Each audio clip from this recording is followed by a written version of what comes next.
নবুয়ত প্রাপ্তির পরপরই রাসূল সাল্লাল্লাহু আলাইহি ওয়াসাল্লামের কোন সন্তান জন্মগ্রহণ করেছিলেন?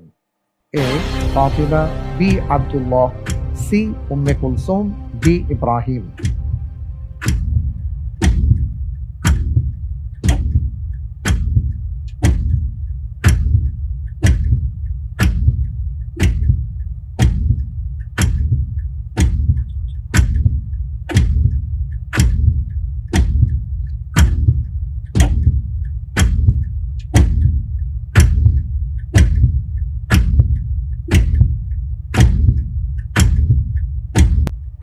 উত্তর হিসেবে বেছে নিচ্ছি সি।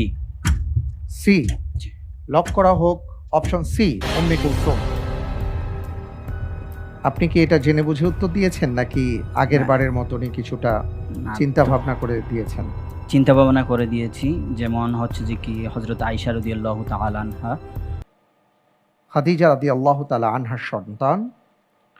আর রাসূল সাল্লাল্লাহু আলাইহি ওয়াসাল্লামের নবুয়ত প্রাপ্তির পরপর যে সন্তান পৃথিবীতে আগমন করেন তিনি হলেন পুত্র আব্দুল্লাহ, যার লকব ছিল তাইয়্যিব এবং তাহের। তো এই কারণেই, যেহেতু নবুয়তের পর তার জন্ম হয়েছিল এবং তিনি ১৭ মাস বয়সে ইন্তেকাল করেন। করেন। কোনো সমস্যা নেই। সবচাইতে